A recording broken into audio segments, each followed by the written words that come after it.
pessoal do Descomplicando o Reumatismo. Estamos iniciando a nova série, que é o Descomplicando o Reumatismo com o Especialista. E hoje nós temos o prazer de ter uma convidada especial, a Daniele Scherer, que é reumatologista, que faz parte do grupo Amigos da Reumatologia, que é o GARI. Então, hoje, nós temos essa pessoa muito especial, tem uma experiência muito grande em grupos, e ela vai falar um pouquinho para a gente sobre o FAM, tá? Eu vou começar, Daniele, perguntando para você o que é o sistema imune. Oi, Edna, tudo bem? Prazer estar aqui com você, obrigada pelo convite. E hoje eu acho que é uma oportunidade de a gente esclarecer dúvidas que são muito frequentes, né? Em pessoas que estão vivenciando a experiência de um exame, por exemplo, que foi positivo, ou que estão recebendo o diagnóstico de uma doença autoimune. E para falar de doença autoimune, na verdade, a gente precisa começar falando do sistema imune, né? Então, o que é o sistema imune? O sistema imune, na verdade, é o nosso sistema de defesa, né? Ele é composto por várias células. Dentre as mais importantes está lá o linfócito B. E essa é a célula que vai ser responsável pela produção dos anticorpos. E o que são anticorpos? Anticorpos são proteínas que o nosso corpo produz e são responsáveis por sinalizar que existe alguma invasão. Então, por exemplo, eles sinalizam ao nosso corpo que tem uma invasão do vírus, uma bactéria. E também, para ficar fácil de raciocinar, a gente pode lembrar como é que funciona com vacina, né? Então, a gente vai lá e toma, por exemplo, a vacina da hepatite B. A vacina da hepatite B tem um antígeno, que é como se fosse uma partezinha do vírus que é indicada, né, no nosso organismo. E esse antígeno, essa partezinha desse vírus, vai estimular o nosso sistema imune a produzir os anticorpos. Então, o sistema imune, ele basicamente, nesse nosso raciocínio de hoje, ele envolve a produção de anticorpos contra antígenos, geralmente sendo antígenos de vírus ou bactérias. Ok. E o que seria autoimunidade? Então, esse sistema imune, né, ele é muito importante para nos defender, para nos livrar de infecções, né? Mas em algumas situações, em algumas pessoas, esse sistema ele começa a ter como se fosse um erro, né? E aí, de repente, aquele anticorpo que deveria ser produzido para reconhecer uma bactéria, ele começa a reconhecer alguma estrutura, alguma proteína, alguma parte de alguma célula do próprio corpo, né?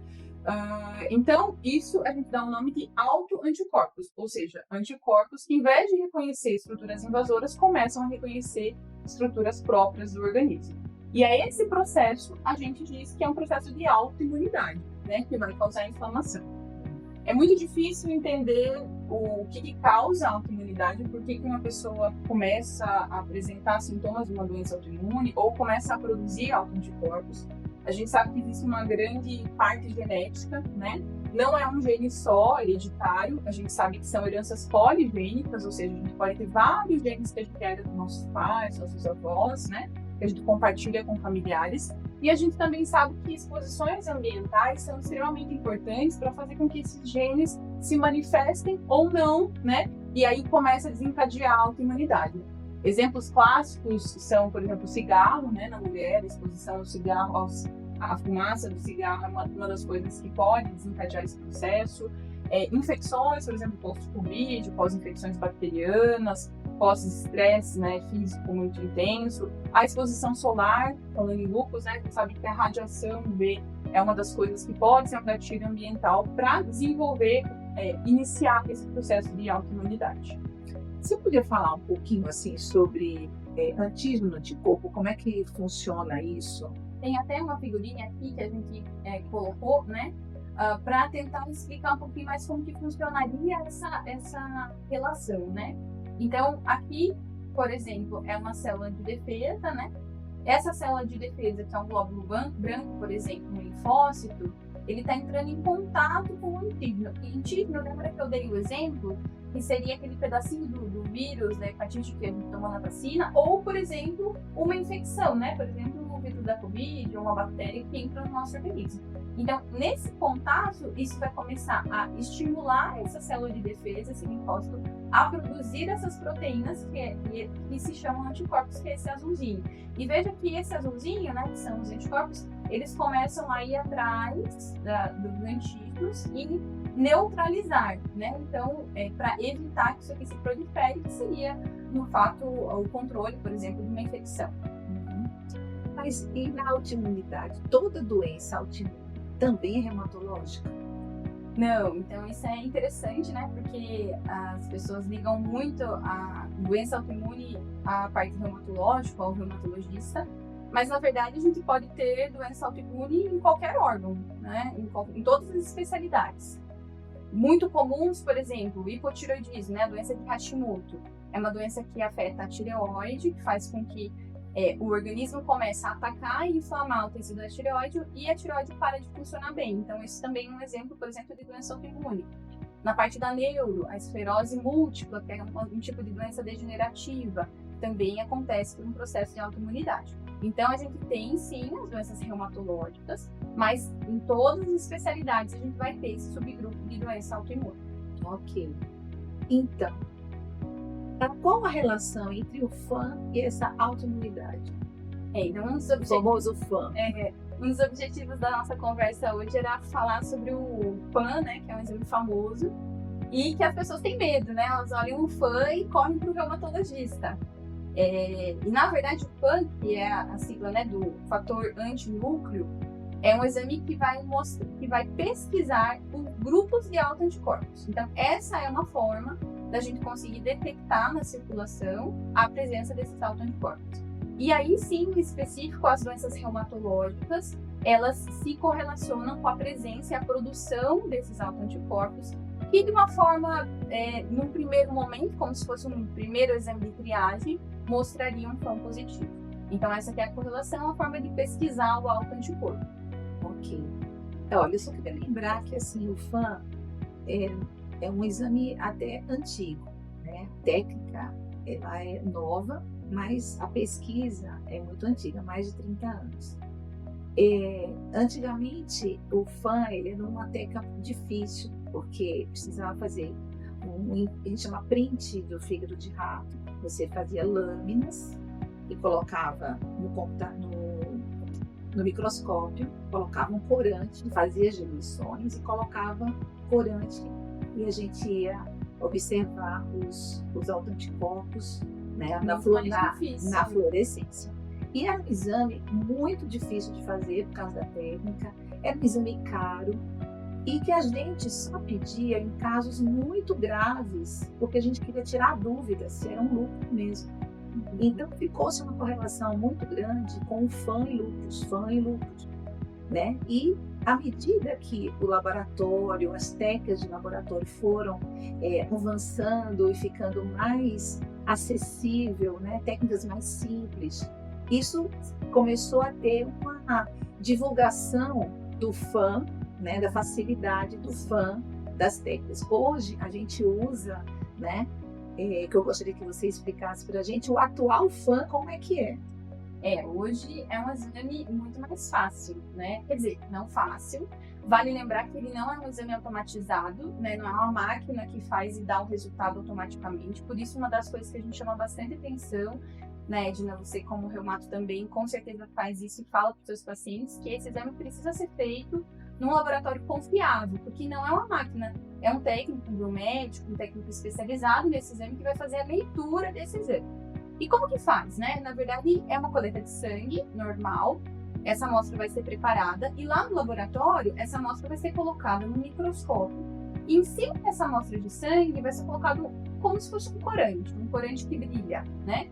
E aí, junto com esse corante, é colocado uma porção de células humanas, né? E aí a gente pode ter dois resultados, o FAM positivo ou o FAM negativo. O FAM positivo, basicamente, é quando nesse corante, a gente vai olhar no microscópio e esse corante brilha. O que isso significa? Que naquele sangue ele detectou autoanticorpos que reagiram contra as células humanas, né? Se a gente olhar no microscópio e não estiver brilhando, esse FAM é negativo. Então, a mistura do seu sangue com células humanas, elas vão corar e vão brilhar se existirem esses autoanticorpos. Essa seria a primeira etapa do exame, né? Ver se brilha ou não. A gente vai falar um pouquinho também sobre os padrões, sobre os subtipos. Mas além de ver se brilha ou não, uma das etapas do exame é fazer a diluição. Então a gente vai pegar esse sangue E, né, como a gente vê aqui, por exemplo, né, vê mais concentrado, então brilhando, colorido, e a gente vai progressivamente diluindo esse sangue, né, até que esse brilho desapareça. Quanto mais diluições a gente precisa fazer, isso significa que mais autoanticorpos a gente tem naquele sangue. Então isso é importante porque quando a gente olha o resultado do exame, a gente vê aquele númerozinho ali do lado, né, escrito 1/80, 1/320, quer dizer, quanto maior esse número de baixo, 1/1280, quer dizer que maior a concentração de autoanticorpos. Então, ainda segue sendo um exame difícil, né, de difícil compreensão, mas com certeza em relação a como era lá alguns anos atrás, a gente tem um exame mais acessível. Ok. E você tem, às vezes é muito difícil para o paciente entender, porque quando ele recebe o resultado, ele vai receber assim, padrão nuclear 1/160, que você já explicou a diluição. E agora explica um pouquinho dos padrões que o FAM apresenta. Isso é também uma parte muito importante do exame, porque não basta a gente saber se o exame é positivo ou é negativo. Eu preciso, além de saber se ele é positivo, olhar o que está escrito lá no padrão. Para a gente entender o padrão, vamos fazer uma analogia como se a célula humana, que é o que vai brilhar, fosse um ovo de galinha, né? E então, a célula humana ela é composta por um núcleo, que seria a gema, e o citoplasma, que é como se fosse a clara. E aí esse exame ele pode fazer brilhar ou o núcleo ou o citoplasma, e também existem os padrões que podem brilhar as duas coisas.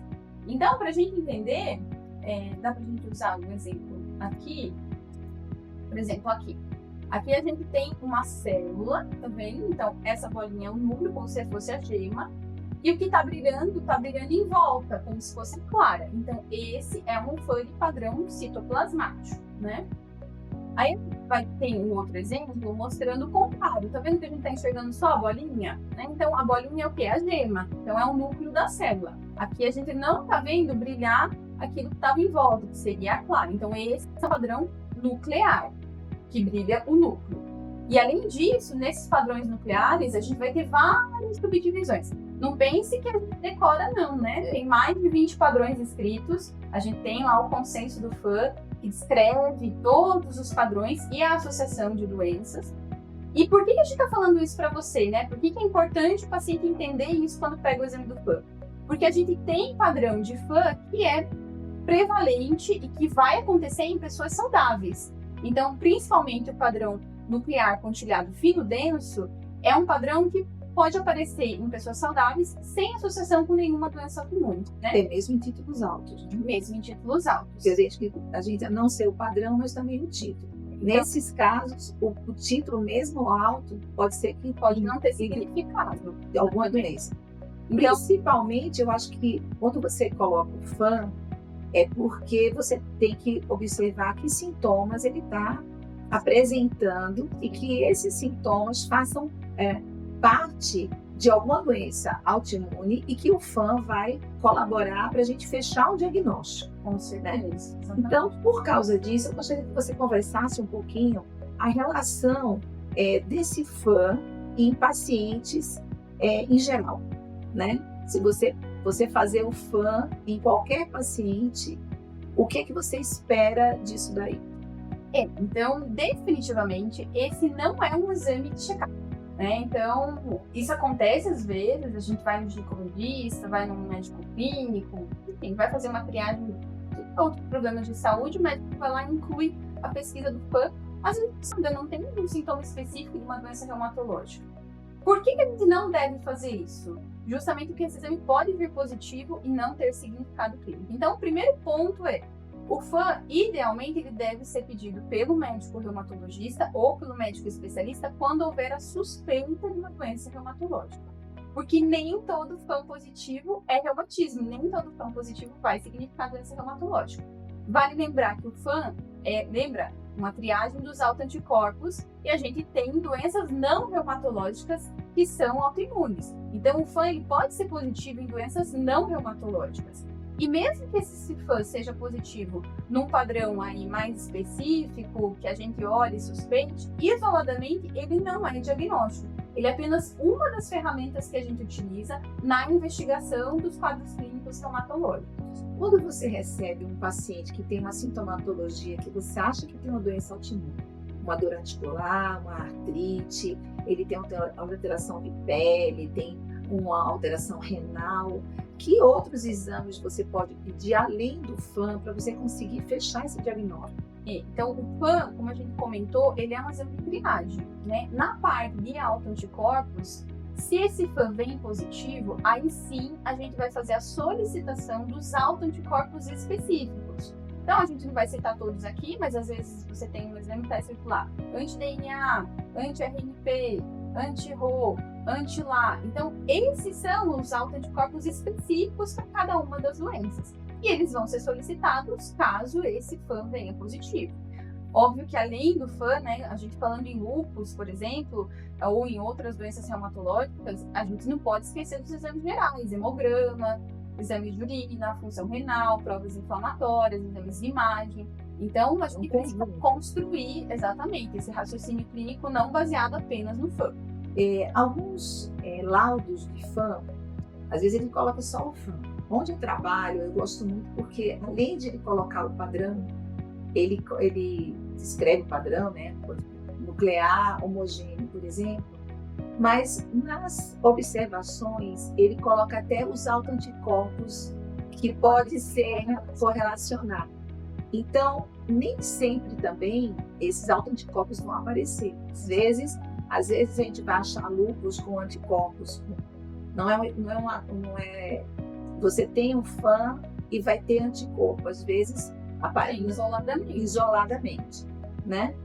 Isso aqui é uma coisa muito importante. E qual seria mais a relação com o lúpus do FAM? Porque a gente está no Fevereiro Roxo e que a gente está abordando mais o lúpus, né? Conscientizando mais do lúpus pelo Fevereiro Roxo. E aí a escolha do tema que tivesse uma relação com o lúpus, né? Só que a gente sabe que o FAM não é só lúpus, mas como tem uma correlação grande de FAM com lúpus, se você falasse mais um pouquinho dessa correlação. Porque se a gente colocar lá FAM positivo no Google, com certeza vai aparecer lúpus dentro das primeiras hipóteses, né? Então, acho que isso vem muito do raciocínio clínico, né, da importância desse exame na doença, até mesmo nessa revisão que a gente teve pelo Colégio Americano e Colégio Europeu em 2019 dos critérios de classificação do lúpus, em que o FAM ele se tornou como se fosse um critério de entrada, a primeira coisa para suspeitar da doença, né? Então, quando eu vejo um paciente, eu penso que isso pode ser lúpus, a primeira coisa que eu vou valorizar é o FAM positivo. E a partir dele, então, eu vou olhar os demais anticorpos, os demais exames, as características clínicas. Então, virtualmente, aí a gente fala que 99% dos pacientes com lúpus vão ter esse FAM positivo. Quando negativo, a gente tem que ver se o paciente não está tendo perda de proteína, outras coisas que possam estar dando resultado falso negativo.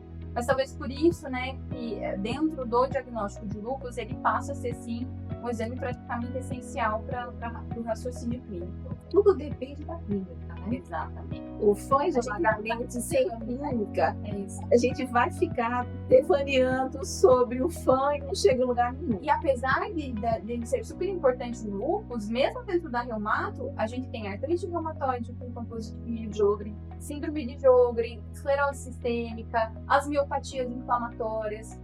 Quer dizer, né, a gente não pode tratar o exame. Eu também sempre falo isso para os pacientes. Eles ficam agoniados ali, angustiados com aquele exame positivo, mas na verdade aquilo é apenas um dos itens, uma das coisas que a gente vai levar em consideração.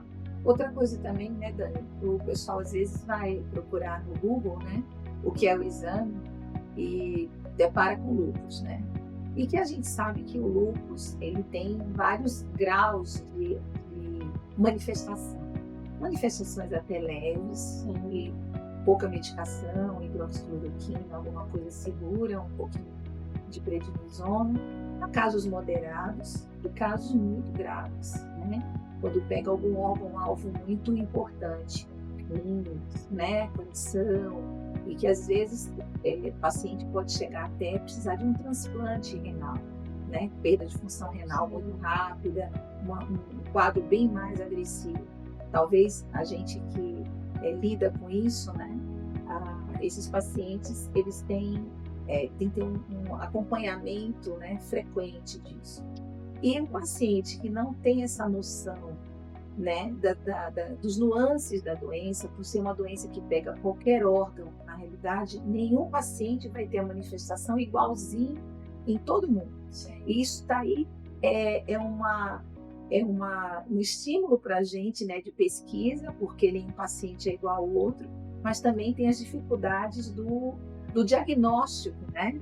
Mas eu acho até que se a gente compreende tudo isso que a gente está conversando e entende que, na verdade, a doença ela se iniciou no sistema imune, talvez faça sentido que essa doença seja tão heterogênea, porque o meu sistema imune não necessariamente é igual aos seus estímulos imunológicos que eu recebi desde estímulo vacinal, infecções da infância, história da mãe durante a gestação. Então tem tanta coisa, né? Os fatores ambientais que vão fazer com que esse sistema imune seja único. E aí a doença que vem através de uma alteração no sistema imune, ela acaba se tornando única, né? Então a gente nunca vai generalizar, realmente cada caso é um caso. Mas eu acho que, para finalizar, pensando no exame do PAN, é importante saber que até 5%, considera-se que em torno aí de 5% da população saudável pode ter esse exame positivo. Então, no primeiro momento, não é um exame de check-up, mas eventualmente, se foi coletado esse exame, você foi checar, tá lá com o PAN positivo, né? A maior e a melhor recomendação é faça uma consulta com um bom reumatologista, né? Que possa, além do exame, olhar para você, fazer um exame clínico, fazer um exame físico adequado, ver os outros exames complementares, para te tranquilizar, né? E se for necessário, prosseguir essa investigação para fazer um diagnóstico precoce, que é sempre o melhor cenário. Ai, Dani, eu acho que foi perfeito. Eu gostei muito. Com certeza. O assunto ele é rico, inesgotável, questões de experiências de cada um, né? E acho que fica também o comentário para quem estiver assistindo o vídeo, se tiver dúvidas, que às vezes a gente não esclareceu aqui, comenta, né? Deixa um recado pra gente, para quem sabe nas próximas a gente poder aproveitar, né, os tópicos que ficaram. Eu convido vocês a assistirem os outros posts da gente sobre lúpus.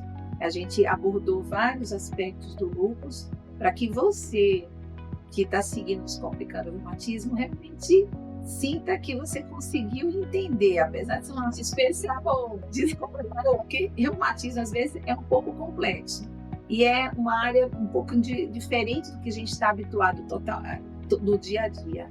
Então, eu gostaria de agradecer a Dani por esse momento muito legal, esse papo aqui. E vamos outros, né? Vamos outros. Só o primeiro de muitos. De muitos, tá? Então, tchau, gente. Até a próxima.